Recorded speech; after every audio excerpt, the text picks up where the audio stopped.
2025 সালে সমস্ত উচ্চ মাধ্যমিক পরীক্ষার্থী বন্ধুদের জন্য আজকের আমি তোমাদের ইতিহাসের উপর থেকে একটি গুরুত্বপূর্ণ সাজেশন তোমাদের সামনে তুলে ধরবো।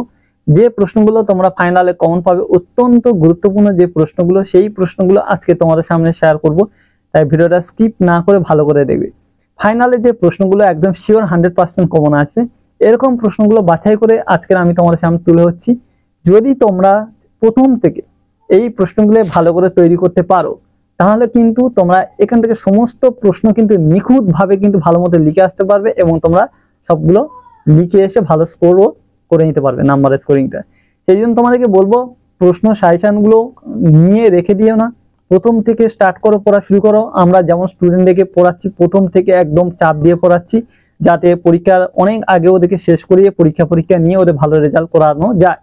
সেই রকম নির্দেশটা তোমাদেরকেও দেবো। তোমরা প্রথম থেকেই পড়ো, পরে পড়বো এরকম ভাবলে কিন্তু রেজাল্ট খারাপ হবে। প্রথম থেকেই পড়ো এবং রেজাল্টটা ভালো করো। তো চলো আমরা শুরু করি। তার আগে বলবো, চ্যানেল যারা নতুন হয়ে যাচ্ছে চ্যানেলটিকে সাবস্ক্রাইব করে নিও।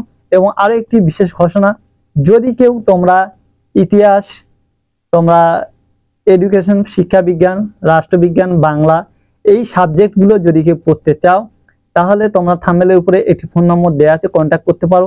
পড়ানো হয় সোনাপুর স্টেশনে, একদম 1 নম্বর প্ল্যাটফর্মের কাছে, একদম স্টেশনের গায়ের কাছেই পড়ানো হয়ে থাকে।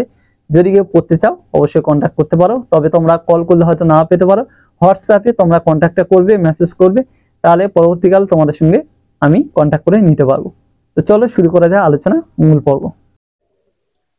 তাহলে বন্ধুরা, এখন তোমরা তোমাদের পরপর প্রশ্নগুলোকে দেখে নাও। উচ্চ মাধ্যমিক 2025 লিখে দিয়েছি ইতিহাস সাজেশন। প্রথম অধ্যায় থেকে তোমাদের কি কি করতে হবে। প্রথম দাগে একের দাগে দিয়েছি, মিথ ও লেজেন্ড বলতে কি বোঝো। ইতিহাস রচনায় মিথ ও লেজেন্ডের গুরুত্ব আলোচনা করো। এটা গুরুত্বপূর্ণ প্রশ্ন খুব। অথবা দিয়ে এটি ঘুরিয়ে আসতে পারে যে অতীত বিষয়ে মানুষের ধারণাকে এরা কিভাবে রূপদান করে। তো প্রথম এই প্রশ্নটি ভালো করে তোমরা করবে। দ্বিতীয় প্রশ্ন আছে, দেখো, পেশাদারি ইতিহাস বলতে কি বোঝো। পেশাদারি ইতিহাসের সঙ্গে অপেশাদারি ইতিহাসে পার্থক্য লেখো। তারপর এই প্রশ্নটি দেখবে, এটাও তোমাদের খুব গুরুত্বপূর্ণ প্রশ্ন। 3 নম্বর প্রশ্ন দেখো, আধুনিক ইতিহাস লিখন পদ্ধতি সম্পর্কে লেখো। তারপরে এটি দেখবে, মিউজিয়াম কাকে বলে, অতীত পুনর্গঠনে জাদুঘর বা লেখাগারের ভূমিকা কি। যেহেতু লেখাগারের উপর থেকে টপিক এসেছিল 24-এ শ্রেণী বিভাগটা, তাও তোমরা এটা কিন্তু দেখে রাখবে। তারপরে একটি লাস্ট প্রশ্ন ছোট করে লিখে দিই যে পেশাদারি শাখা হিসাবে ইতিহাসের গুরুত্ব লেগে, এগুলো তোমরা মোটামুটি ভাবে একটু দেখে দেবো। এবারে অধ্যায় 2, এখান থেকে কি করতে হবে দেখো, উপনিবেশবাদ ও সাম্রাজ্যবাদ বিষয়ে হবসন লেনিনের তত্ত্ব আলোচনা করো। খুব গুরুত্বপূর্ণ, আসার সম্ভাবনা খুবই তীব্র।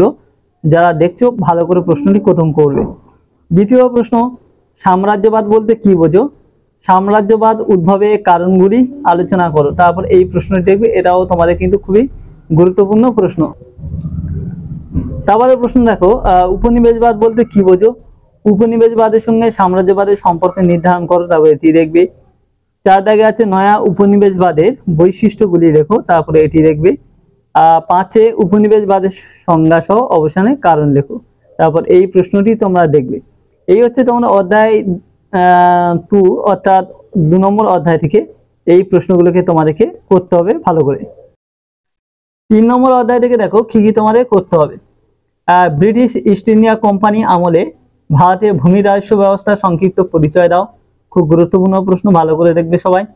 অবশিল্পায়ন বলতে কি বোঝো। ঔপনিবেশিক আমলে ভারতে অবশিল্পায়ন সম্পর্কে আলোচনা করো। অর্থাৎ অবশিল্পায়নের কারণ ফলাফলটা ভালো করে তোমরা দেখবে, খুবই গুরুত্বপূর্ণ প্রশ্ন, ভালো করে সবাই দেখবে। 3 নম্বর প্রশ্ন, পলাশী ও বক্সার যুদ্ধে ফলাফলের তুলনা আলোচনা করো বা পার্থক্যগুলোকে এইভাবে দিতে পারে। এটাও তোমাদের খুব গুরুত্বপূর্ণ প্রশ্ন, ভালো করে দেখবে। 4 দাগে চীনের ওপর আরোপিত বিভিন্ন অসম চুক্তিগুলির পরিচয় দাও। তারপরে এই প্রশ্নটিও তোমাদের গুরুত্ব দাবি রাখছে, ভালো করে তোমাদেরকে দেখতে হবে। অর্থাৎ 3 নম্বর অধ্যায় থেকে এই 4টি প্রশ্ন তোমাদেরকে দেয়া হলো। তোমরা খুব গুরুত্ব সহকারে কিন্তু এই 4টি প্রশ্ন ভালো করে সবাই করবে। নেক্সট কোশ্চেন এবার দেখি। 4 নম্বর অধ্যায়, এখান থেকে কি কি করতে হচ্ছে দেখো। 4 নম্বর অধ্যায় থেকে প্রথম প্রশ্ন যেটা আছে, আলিগড় আন্দোলন সম্পর্কে একটি প্রবন্ধ লেখো। বা ঘুরিয়ে দিতে পারে, আলিগড় আন্দোলন না দিয়ে সৈয়দ আহমদ খানের ভূমিকা লেখো। তো প্রশ্নটি খুব গুরুত্বপূর্ণ, তোমাদের নেক্সট বারে আসার চান্স মানে 25-এ খুব বেশি, ভালো করে সবাই করবে। তারপর দ্বিতীয় প্রশ্ন আছে যে চীনে চৌঠা মে আন্দোলনের কারণ ও প্রভাব সম্পর্কে আলোচনা করো। তারপর এই প্রশ্নটিও তোমাদের খুব গুরুত্বপূর্ণ প্রশ্ন, খুব ভালো করে তোমরা এটা দেখবে। তারপরে দেখো 3 নম্বরে তোমরা ভারতের সমাজ সংস্কার হিসাবে রামমোহন রায়ের অবদান লেখো। তারপরে এটি দেখবে, এটাও তোমার মোটামুটি ভালো প্রশ্ন। তারপরে আছে ব্রিটিশ ঔপনিবেশিক শাসনকালে ভারতে আদিবাসী ও দলিত সম্প্রদায় আন্দোলনে বিবরণ দাও। খুব গুরুত্বপূর্ণ প্রশ্ন, খুব ভালো করে তোমরা সবাই এটা দেখবে। 5 দাগে আছে 19 শতকে বাংলা নবজাগরণের প্রকৃতি ও সীমাবদ্ধ আলোচনা করো। তারপর এটাও তোমার মোটামুটি প্রশ্ন ভালো করে দেখবে। আর লাস্ট একটি দেওয়া আছে যে 19বিংশ শতাব্দীর দ্বিতীয়ার্ধে বাংলা সংস্কার আন্দোলনের বিবরণ দাও। তো এই যেগুলো বললাম তোমরা সবাই ভালো করে করো, কারণ তোমাদের এখান থেকে 3 নম্বর অধ্যায় 4 নম্বর অধ্যায় থেকে 1 দাগে প্রশ্ন গুরুত্বপূর্ণ দাঁড়াচ্ছে, 2 দাগে প্রশ্ন গুরুত্বপূর্ণ দাঁড়াচ্ছে, 4 দাগে প্রশ্ন খুব গুরুত্বপূর্ণ দাঁড়াচ্ছে, আর 5টা মোটামুটি প্রশ্ন। বাকিগুলো তোমাদেরকে দেখতে হবে যাতে রিস্ক না হয়, প্রথম থেকে পড়ার জন্য দিয়ে দিলাম। ঠিক আছে, এবার আমরা চলে যাই 5 নম্বর অধ্যায়ে কি কি প্রশ্ন আমাদের করতে হবে। 5 নম্বর অধ্যায় থেকে দেখো প্রথম 1 দাগে প্রশ্ন তোমাদের দিয়েছি যে রাওলাট আইনের উদ্দেশ্য কি ছিল, গান্ধীজি কেন এই আইনে বিরোধিতা করেছিলেন, শর্তগুলো ভালো করে একটু দেখে রাখবে, রাওলাট আইনের শর্তগুলো। এটা তোমাদের খুব গুরুত্বপূর্ণ প্রশ্ন, সবাই ভালো করে দেখবে। দ্বিতীয়